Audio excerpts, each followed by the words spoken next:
Lee Feinberg here. Real happy to be able to share some new ideas through the Data Visualization Society Outlier 2021 Lightning Talks. I call this Next Gen budget versus actuals. Budget could be anything like forecasts, estimate, targets. They're really all the same.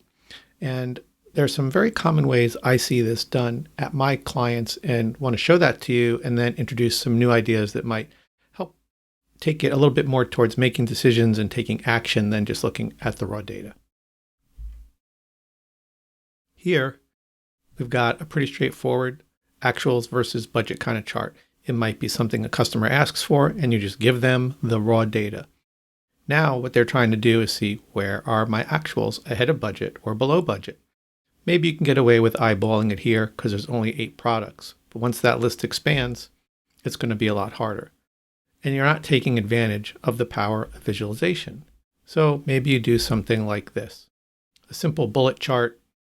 Now you can see very clearly actuals have gone over budget here, and everywhere else it's actually below budget. So that's pretty good.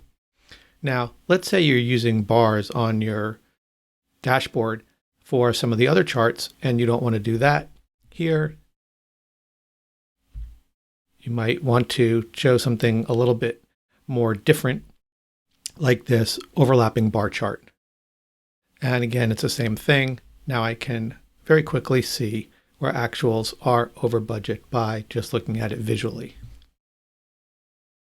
And I really like the idea of having options for different types of visuals. So here's one that's even more different. If you don't want to do anything with bars, you can do something with circles. And now you literally can see where they're starting to really get close to overlapping. So again, this just gives you options. But the more important thing is to really now start to understand what is the difference? What's the magnitude of the difference rather than is there a difference? Because that's really hard to start looking at and eyeballing. And of course, you're not going to be able to do all that just in your head.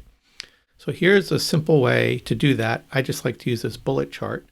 And now I can see that the difference for product 1 and 3 very stands out. And what that difference is clear. Now, there's one more factor to take into account, which is what is the percentage difference? Just because the absolute difference is high doesn't mean the percentage difference is equally high across the board. So we want to take a look at that as well.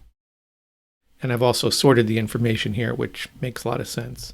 And if you take a look at product 8, it's got a 10.1% difference, but only a 0.1 million absolute difference.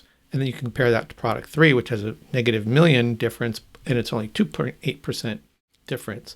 So this starts to help you understand some of those kinds of relationships that would maybe help you decide, well, how should I handle these products? Should I put more money in? Should I take money out? Maybe I should kill one of these products.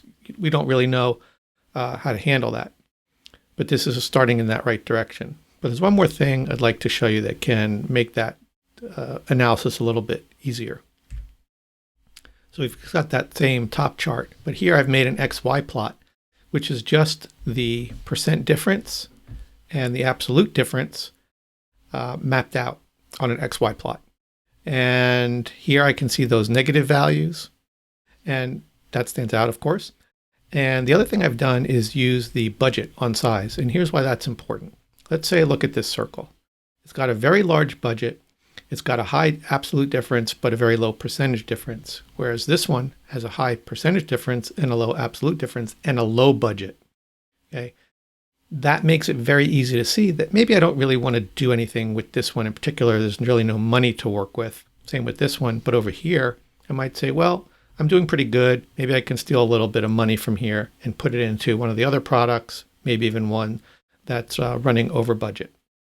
So thanks for spending a few minutes with me. I hope that this gives you some ideas that you can put into action right away. Feel free to reach out to me with any of the methods that I put out on the first slide there.